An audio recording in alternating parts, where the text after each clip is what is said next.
ever smiled, nodded politely, and said a word, only to realize the room got quieter, or someone's face slightly changed? Sometimes in English, the most polite words carry hidden swords. Today, I want to tell you a story. Not of anger, not of conflict, but of the beautiful, confusing, and sometimes secretly sharp world of English politeness. I'm Sehreen, and you're listening to Sehreen English Podcast, where language feels like a story, and learning sounds like calm. Let's start with a word we all love. Interesting. It sounds nice, doesn't it? Like you're curious, like you care. But let me take you back to a moment. I was once sitting in a team meeting. A junior colleague shared an idea about redesigning our social media, and the manager paused, nodded, smiled slightly, and said, that's interesting. You could feel the chill. Because in professional English, especially in the UK and US, when someone says interesting like that, they might mean, I don't agree, but I don't want to argue. That's strange, or maybe not a great idea. Word breakdown. Interesting literally means holding interest. But when used with a cold tone, it's a polite mask for criticism. So next time someone says interesting and doesn't follow with a question or excitement, listen to the silence behind the word. Because sometimes silence speaks more.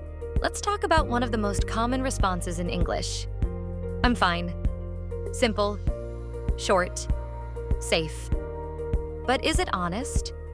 There's a saying in emotional circles. Fine is just an acronym for feelings inside not expressed. I remember calling a friend late one night. I asked, "How are you?" She said, "I'm fine." But her voice was slow, software almost like a whisper, and I knew she was anything but fine. In English, especially among native speakers, saying "I'm fine" often hides real emotions. It can mean, I don't want to talk about it. I'm upset but keeping it inside. I'm angry but being polite. Word breakdown. Fine originally means good or okay, but context changes everything. Use it carefully. And when someone tells you they're fine, look into their eyes. Their truth might be louder than their words. The royal entrance of "with all due respect." Now, on paper, this phrase sounds elegant, respectful, balanced. But in real-life conversation, especially heated ones, it often means, I'm about to disagree strongly, I'm going to criticize you. But politely, I once watched a debate where one speaker said, "With all due respect, your opinion is outdated." Ouch. Phrase, breakdown. With all due respect, used to prepare someone for disagreement. Tone and body language change the meaning entirely. It's like giving someone a soft cushion before throwing the truth at them. If you ever hear this in an argument, prepare for impact. Now let's talk about a phrase I call the exit button of English arguments. I'm just saying. It usually comes after someone has said something slightly rude, awkward, or offensive. For example, "That shirt doesn't suit you." I'm just saying. Maybe you should think before speaking. I'm just saying. This phrase is used to soften the blow, but guess what? It doesn't always work. Phrase, breakdown.